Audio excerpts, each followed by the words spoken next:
Good morning, my respected teachers, my dear colleagues, my seniors and my juniors.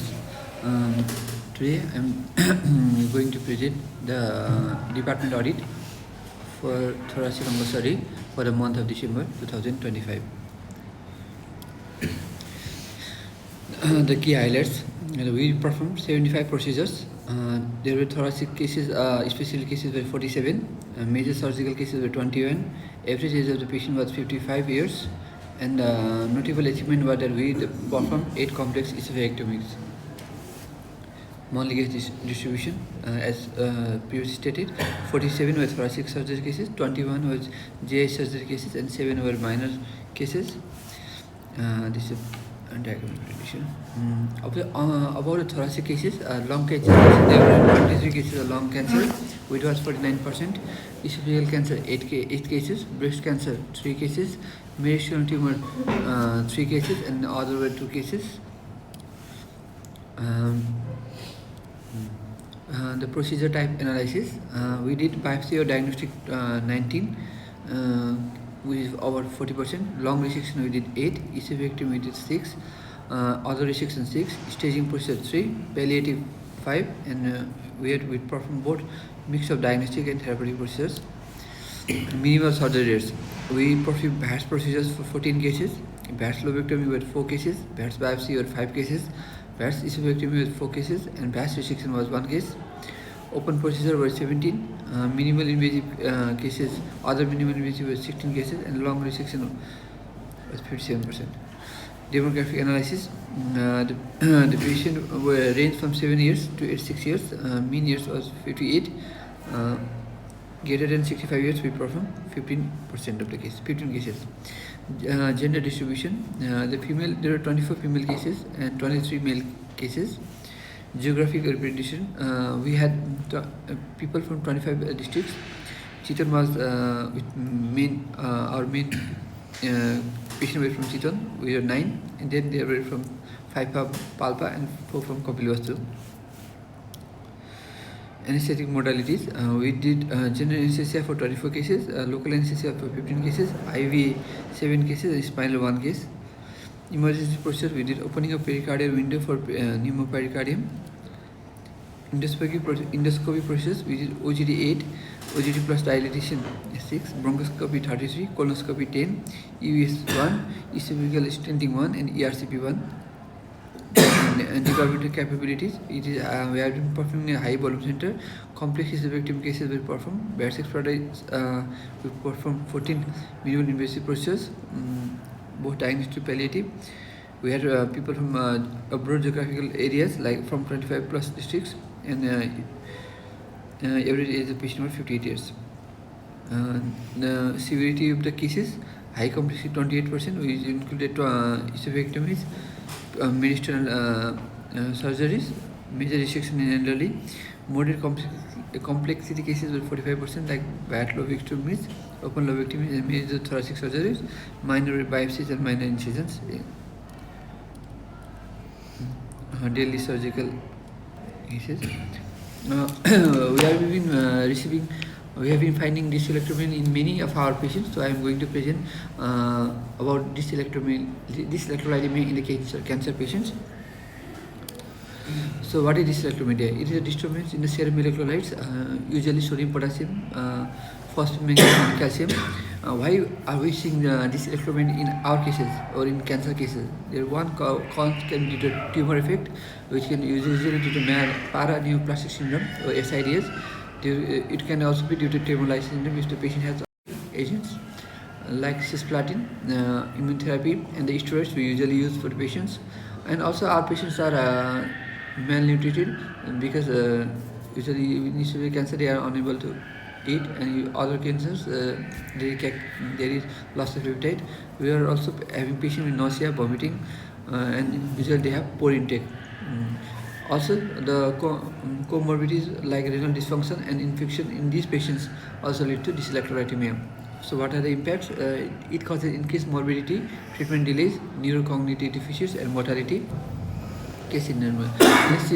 Let's see a case like a 68 patient, male patient, the newly diagnosed colon cancer presented to us with fatigue, confusion, and weakness.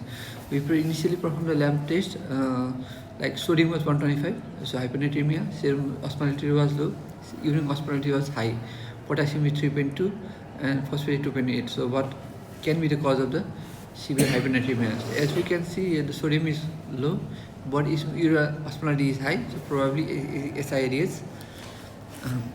Pathophysiology of SIDS. There is ectopy ADS production or its effects leading to hyponatremia. It is usually common in small cell cancers, small cell lung cancers, and also present in head and neck and brain tumors and lymphomas.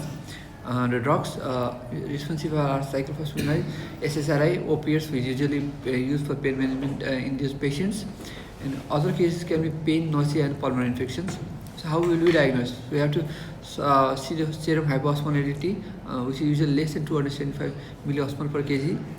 There is inappropriate urine concentration, which is greater than 100 milliosmol per kg. Euvolemia usually there is no edema, or there will be normal JVP in these patients, and we have to do non-thyroid, renal, and renal function test to rule out other causes. So how do you manage the case of SIDS induced hyponatremia?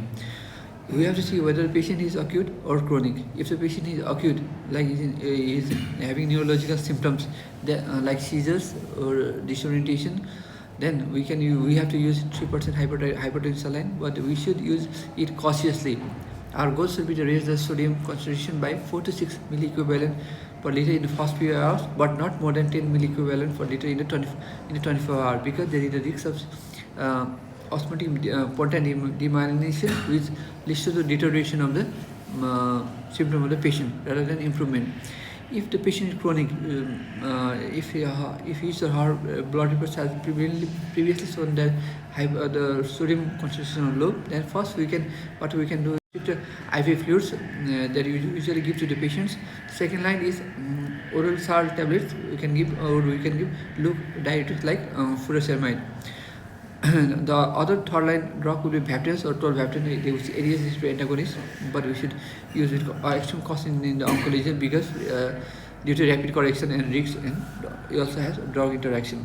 And the last one, we have to treat the cause, like we have to treat the cancer by chemotherapy. Let's see another case. A patient, the same patient, let's say we have started chemotherapy, but he has been having severe mucositis and anorexia. On day 5, you are started TPN with calculated calories, because he had previously been semen weight loss. So what happens? Instead of improving, it developed worsening of the weakness, anemia, and respiratory distress. We sent for the lab reports. Sodium, which was previously low, has been improving. Potassium is 2.6, magnesium is also low, and phosphate is 1.5 is also low. So what can be the syndrome? So as we have started TPN with the normal calorie goals, then we can suspect the patient is having deficient syndrome. So what is deficient syndrome? Deficient syndrome is the life-threatening shift in the fluid and electrolytes that occur upon restarting the nutrition in a malnourished patient. So what is happening during the case of starvation? There will be decreased insulin in the body. There will be increased catabolism and intercellular mineral depletion.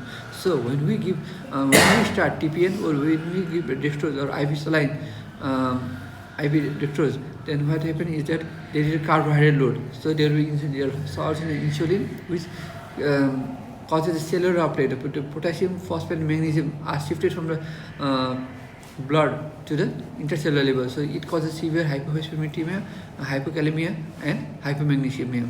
And there is also volume shifts, which causes overload and heart failure.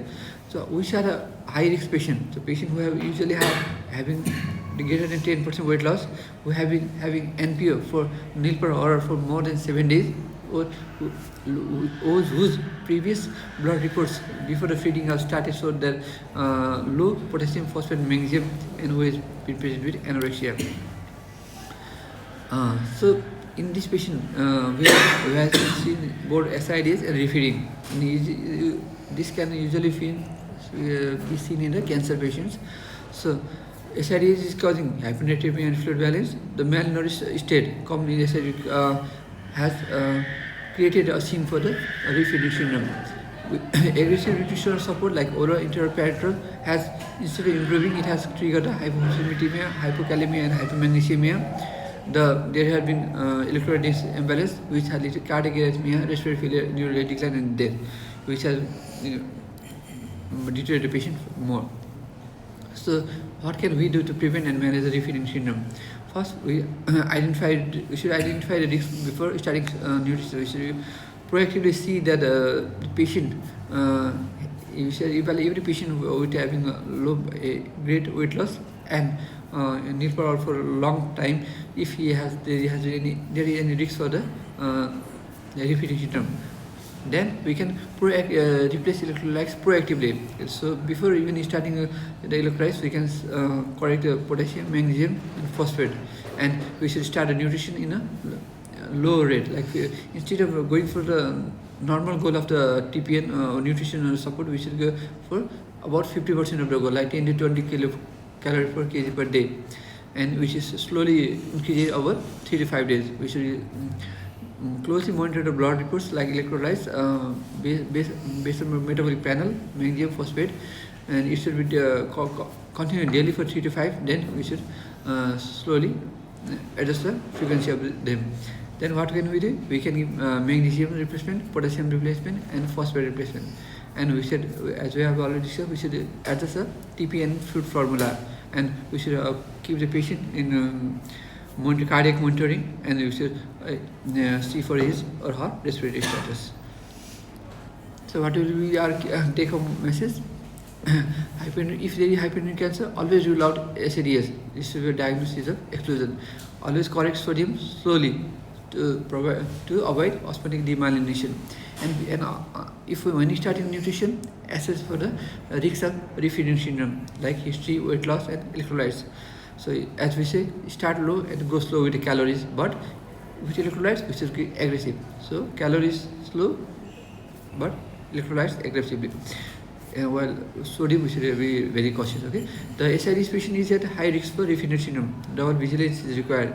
So multidisciplinary approach from like we can take the help of the medical oncologists, nutritional patients, nutritional doctors, and pharmacy and nursing staff. We should consult the case with multi-step approach. Thank you. So these are my references. Thank you, sir.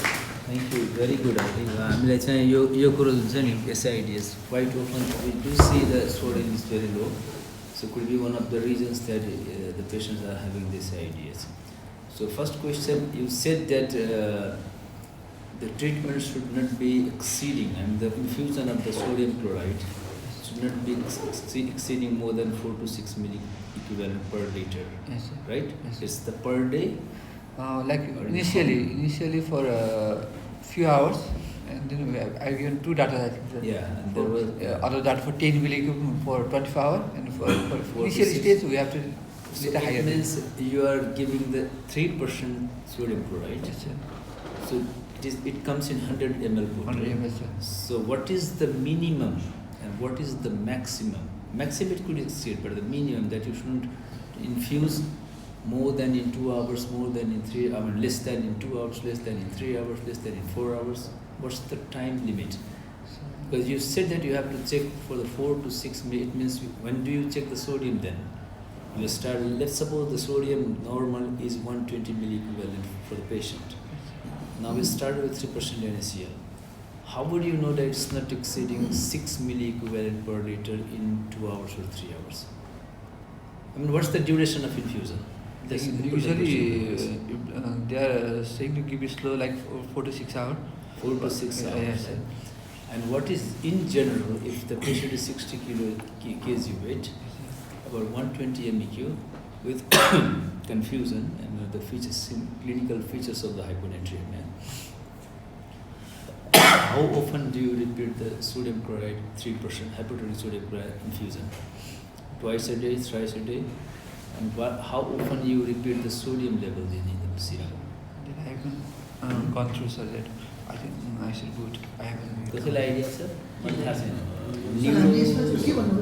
Sodium कसरी correct गर्ने हाइपोनेट्रिमिया भयो hyper एसआइडी basically एड्रोमेटिक formula use गर्छौँ क्या हामीले चाहिँ कि जाँचमा सोध्यो भने चाहिँ माइक्रोस्मेटिस फर्मुला चाहिँ तिम्रो जस्तै होलिडेसेगर फर्मुला फ्लुइडलाई माइक्रोस्मेटिस फर्मुला पोटासियमलाई एड्रोमेटिस पनि भन्छ त्यसलाई फर्मुला चाहिँ सोडियममा त्यसको सोडियमको चाहिँ हामीले पहिला डिफिसिट र मेन्टेनेन्स भनेर क्यालकुलेट गरिन्छ है डिफिसिट भनेको 150 minus age into ideal volume divide by serum sodium into 0.6 भनेर मल्टिप्लाई गर्नु भयो तिम्रो त्यसले चाहिँ तिम्रो टोटल डिफिसिट क्यालकुलेट हुन्छ टोटल डिफिसिट कति भयो होइन अनि त्यसपछि मेन्टेनेन्स भनेको चाहिँ सोडियमको चाहिँ 2 MEQ पर केजी पर 24 आवर्समा हुन्छ डबल वेट इन्टु डबल भनेपछि अब 60 केजी मान्छे छ 120 मिली इक्विभ्यालेन्ट त्यसलाई चाहियो बुझ्यौ नर्मल सोडियम माइनस पेसेन्टको कति सोडियम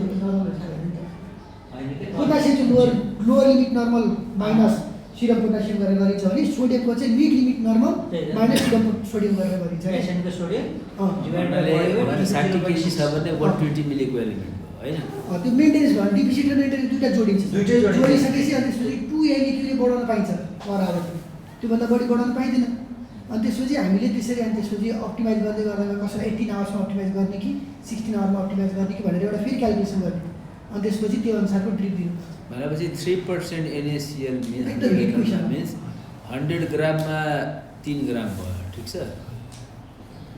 त्यही न हैन 100 ग्राम हामी 3 ग्राम मिलाइदिरहेको 3 ग्राम भन्नाले कति मिलिग्राम भयो हामी सोडियममा कति फर्मुला हुन्छ पोटासियमको छुट्टै हुन्छ कि त्यसमा कति भयो त 300 फर्मुला चाहिँ याद छ हैन ग्राम भनेको कति मिल्छ त्यो बोतलमा त लेख्यो होला प्र्याक्टिकल बनाउँछु सर म एउटा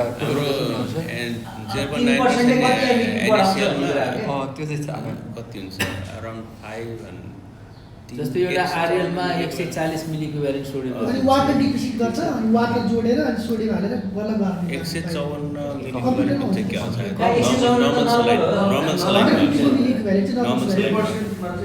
स्लाइड यसरी गरेर 0.9% मा 500 ml मा हुन्छ 140 150 कति रेन्जमा हुन्छ मिली इक्विभ्यालेन्ट सोडियम 0.9% को 500 मा 154 हुन्छ सर 154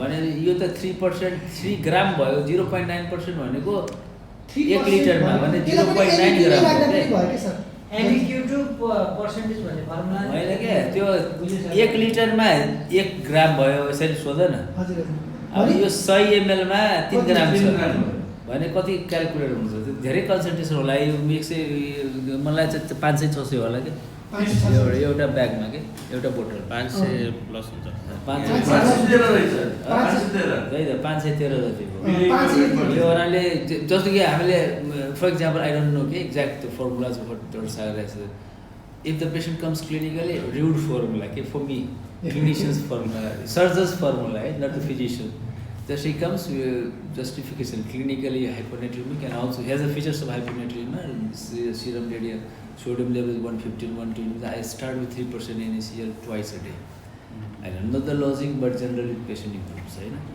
है generally हैन अब if it is more than 125 clinical symptom OD wiki भएन so this is one of the way Hahn second thing जुन मलाई एकदम इन्ट्रेस्टिङ लाग्यो refit syndrome why I am talking about we have a lot of patients with the esophageal cancer they come in the debilitated stage or the patient who have got some complication after GI surgery fistula for whom we are keeping NPO for longer duration we start with the TPN so what would be your advice generally the TPN people say if you ask the pharmaceutical people I mean the company people industry people what is your recommendation to give the 2 liter central or peripheral TPN in which duration they will say 24 hours maybe this is the money driven के उनीहरुलाई सोध्यो भने you don't need to exceed for more than 24 hours because the chances of infection are higher उनीहरुको answer त्यो हो but यो दिँदै गर्दा if you do in the 24 hours there is a probability the repeat syndrome Hahn so then हामीले के balance गर्छौं भने sometimes we do it in the till the 48 hours 2 days मा पनि दिन्छौं or 36 to 48 hours मा delay गर्छौं so what is your recommendation के भन्छ to avoid the repeat syndrome त्यसो हामीले how duration कति हुनुपर्छ पढेको जस्तो छ तर we can use one practically that 1 लिटरको लिने सर हाइट ठुलो नलिने हजुरले भनेको छ 48 आवर दिँदा होइन त्यो भएन कि त्यसो भए अब यो गर्दाखेरि यतिको दामी लजिकले तपाईँको क्यालकुलेसन छ फेरि सर सेमिस्टरमा है मैले त्यो हेरेर होइन क्यालकुलेटर त भयो के यो डिफ्रेन्ट जस्तो कि उहाँले एउटा राम्रो कुरो in general if the patient requires TPN for normal it is the 30 kilo calorie per kg per day is the requirement बुझ्यो न 30 kilo calorie per day 1800 kilo calorie see exactly fits in the 2 litre bag generally 1800-1900 kilo calorie हुन्छ so means his requirement in general is the 1800 kilocalorie and if he requires more according to the body will be more so that ठिक छ भने accordingly it seems like you have to give the fluid in the 24 hours if you are giving in the 48 hours then half हुन्छ भनेको चाहिँ sir हैन basically calorie demand मात्र दियो भने चाहिँ रिफिटिङ सिन्ड्रोम हुन्छ के फ्लुइड कन्कोमिटेन्ट इलेक्ट्रोलाइट पनि दिएछ भने सही कुरो भनेपछि त्यसमा फर्मुला जस्तो कि मेरो जस्तो कि जनरल एक्सेप्टेड फर्मुला कस्तो भने जनरली अब जस्तो फ्लुइड लेख्छ भने तिमीले भन न when we write the fluid after the patient is kept in PO I write generally 2.5 liters for the adult why logic के हो त्यो क्याल्कुलेसन वेट अनुसार 60 केजीलाई डिफरेन्समा आएर हो ए मैले क्याल्कुलेसन के हो भने क्याल्कुलेसन कस्तो हो भने कि तिम्रो चाहिँ जति क्यालोरी छ नि उतिकै फ्लुइड रिक्वायरमेन्ट हो in general 30 to 40 kilo calorie पर ml पर केजी पर डे अनि प्लस अब अर्को आयो sodium requirement per day 2 mq पर केजी पोट्यासियम रिक्वायरमेन्ट 1 mq हो सोडियम पोट्यासियमलाई फिक्स गर्ने एउटा बोतलमा 154 mq सोडियम हुन्छ नर्मललाई चाहिएको छ 120 भन्ने उसलाई कति एउटा बोतल दिँदा 500 दिँदाखेरि 500 ले 750 दिँदा सोडियम रिक्वायरमेन्ट फुलफिल हुन्छ कि अरु पैसाबाट फालिन्छ अरु पैसाबाट फालिन्छ पोट्यासियम त एम्पुल एड गर्ने हो बाँकी डेक्स्ट्रोजले दिने किन डेक्स्ट्रोजले त एनर्जी पनि त चाहियो हामीलाई डेक्स्ट्रोजले फेरि सोडियम बढी घटाउँछ सर सोडियम घटाउँछ त्यसको रिलेसन छ उसले पुश गर्छ गर्छ अनि भेरी गुड तर तिमीले यो कुरो पनि कुनै अर्कोले चाहिँ यो रिफिट सिन्ड्रोमकै how to give the TPN property यही टपिक हो तिमीलाई टिपिएनको के हामीले प्रिकसन अपनाउनु पर्ने कहिले दिने कहिले नदिने वाइ वेन हाउ केही भन्दै थियो स्टप रेकर्डिङ स्टप